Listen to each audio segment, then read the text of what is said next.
Hi, my name is Jessica Carson, author of Wired This Way, and welcome to today's mini lecture on the Disruptive Creator. So the Disruptive Creator is all about the personality dimension of disagreeability.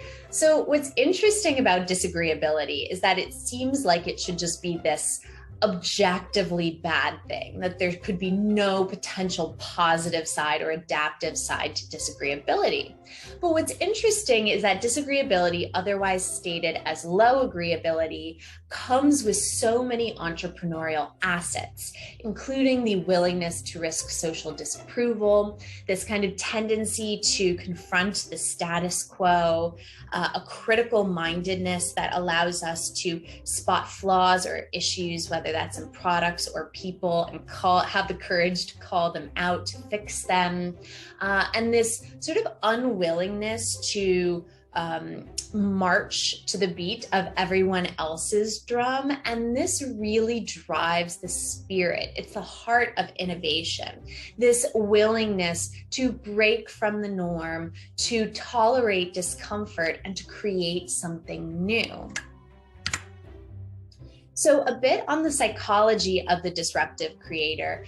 These are going to be individuals who have this impulse to compete rather than cooperate. And that doesn't necessarily mean they can't work on a team with other people, but they are always going to feel like a little bit of a lone wolf. They are not going to be a fan of HR rules or following processes or procedures or doing any kind of routines or rituals that don't feel worthwhile to them.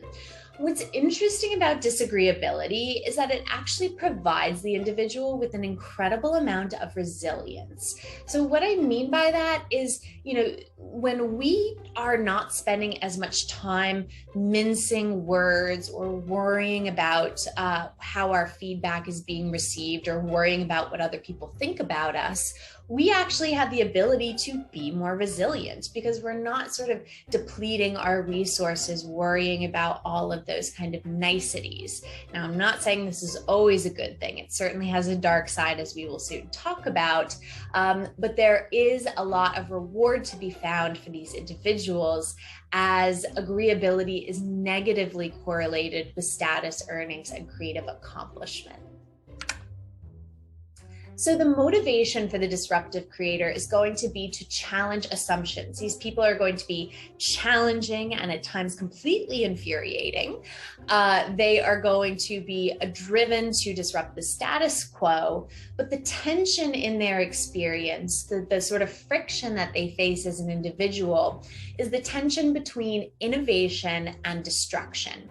So on one hand, they're going to feel really compelled to shake things up, to shake people awake, to innovate, and to really introduce new things to the world. But oftentimes that either requires, or a side effect of that is that they are quite destructive, they're chaotic, they're introducing too much discord or disagreement within an organization or a system. So when we look at the light side of the disruptive creator, we see someone who is assertive and aggressive and feisty and sort of is questioning everything, has this really critical and free-thinking mind. But on the dark side is going to be defiant and judgmental and, combative and uncooperative and suspicious. So they're always gonna, sort of be questioning people's motives and maybe not always giving people the benefit of the doubt.